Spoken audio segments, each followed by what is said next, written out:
विवेकानंद एक जगह कहते हैं, विवेकानंद का एक कथन है कि अवतार पुरुषों का रामकृष्ण बुद्ध यीशु मोहम्मद रामकृष्ण परमहंस से ठाकुर अनुकूल चंद्र जैसे सदगुरु पुरुषोत्तम युग पुरुष का, विवेकानंद कहते हैं कि इन अवतार पुरुषों का जब जीवन देखता हूं तो हमारी कल्पना के जो ईश्वर है, हमारी कल्पना के जो भगवान है, वो हम काफी निकृष्ट प्रमाणित होते हैं, काफी नीचा प्रमाणित होता है जब उनका जीवन यापन हम देखते हैं, उनके जीवन चरण को देखते हैं। तो परम पुरुष युग युग में आते हैं इन्हीं संस्कारों को काटने के लिए, इन्हीं संस्कारों को तोड़ने के लिए। शुरुआत होती है बहुत ही अच्छे मोटिव से, लेकिन धीरे धीरे सब टूटता जाता है।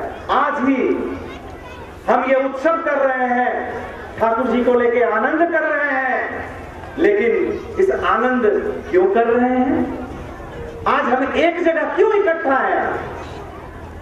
ठाकुर की एक वाणी है, ठाकुर कहते हैं कि कोई भी उत्सव, कोई भी अनुष्ठान, कोई भी समारोह केवल मात्र भोज भात या बड़ा भंडारा या बड़े बड़े आतिशबाजी या बड़े बड़े आलोक समारोह, बिजली बाती ये सब लगाकर कोई भी अनुष्ठान, कोई भी उत्सव, कोई भी समारोह सार्थक नहीं होता।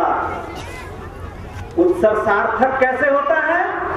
तो प्रत्येक में भागवत गुणों का उद्बोधन, जहां समवेत होकर हमारा हृदय, हमारा मन ऊर्ध्वमुखी होता है, ईश्वरमुखी होता है। भागवत चर्चा में हम इसलिए लिए उत्सव का महत्व वो है।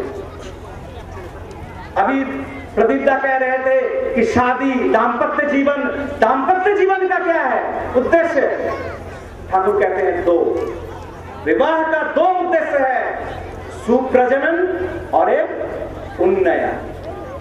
उन्नयन और सुप्रजनन, उन्नति, सर्वतोमुखी उन्नति और प्रजनन, अच्छा संतान संतति। आज के जब अपनी बेटियों की शादी ठीक करने जाते हैं या लड़के की शादी ठीक करने जाते हैं, तो अगर घर में लड़का है तो लड़की के यहाँ लड़की दिखाई के लिए अगर गए तो लड़के के पिताजी क्या पूछते हैं कि लड़की कितने पढ़ल लिखल है, लड़की गाना वाना जाने थे कि नहीं, नौकरी उकरी कर सकते कि नहीं। कोई भी पिता ये नहीं पूछता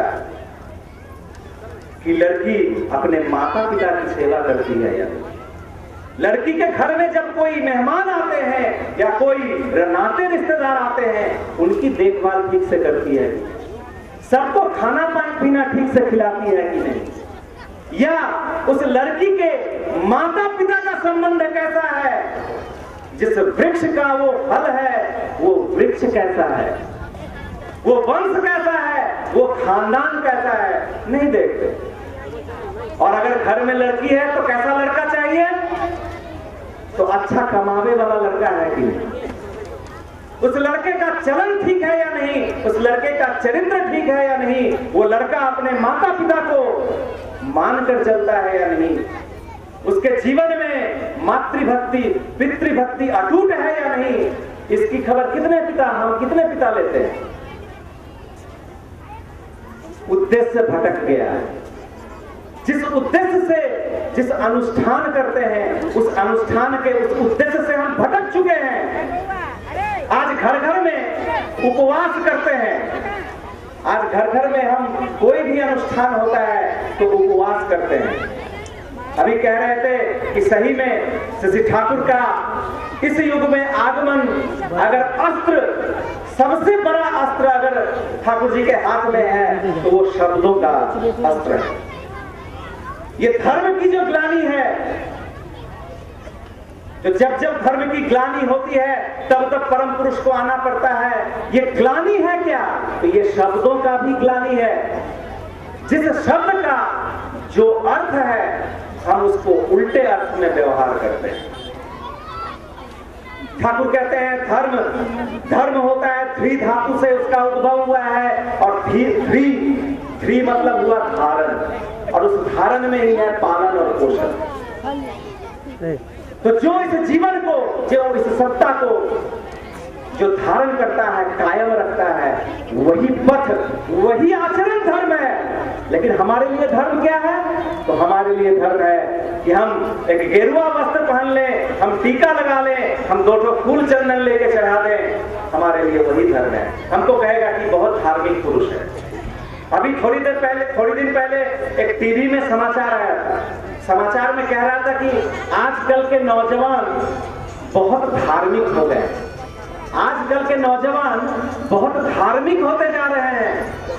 तो मैं जब सुना, मुझे थोड़ा सा ये हुआ, उत्सुकता हुई, कौतूहल हुआ कि भैया क्या बात है, कौन सा ऐसा चीज हो गया है कि आजकल के नौजवान सब धार्मिक इसको दिखने लगे हैं।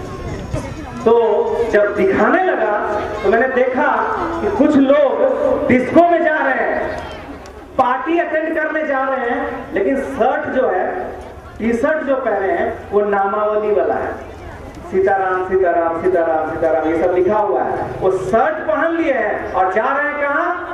तो डिस्को में पार्टी करने। वो हंगामा करेंगे, रात भर शराब पिएंगे, चलेंगे, गाना बजाना डिस्को चलेगा, वो आएंगे। अब पहन के आगे हैं तो वो नामावली, और ये पहन के जो रिपोर्टर लोग हैं उनको क्या दिख रहे हैं? वो धार्मिक। तो आजकल के नौजवान धार्मिक हो गए। धर्म को हम यहाँ ले आए। तो जैसा कह रहा था कि उपवास का मतलब क्या होता है? हम कहते हैं कि उपवास का मतलब क्या है? तो दिन भर बिना खाए पिए रहो, अन्न जल नहीं ग्रहण करो, यही है उपवास। उपवास का मतलब ये नहीं है। उपवास का ये एक छोटा सा अंग है। ठाकुर कहते हैं उपवास मतलब, उप मतलब नजदीक, सान्निध्य, निकटता, और वास मतलब रहना, वास करना। जिस कर्म से, जिस चलन से, जिस कथन से, जिस हाव भाव से हम उनका, ईश्वर का, परम पुरुष का सान्निध्य अनुभव करें, सान्निध्य लाभ करें, निकटता लाभ करें, वही कर्म, वही चलन है उपवास। दिन भर बिना खाए हुए रहेंगे और चलेंगे उल्टा पुल्टा इधर उधर, घर में काम करने वाला कुछ काम नहीं किया, 10 तो गाली बोल दिए, मेरा उपवास चल रहा है। ये उपवास होगा क्या? सार्थक होगा क्या ये उपवास?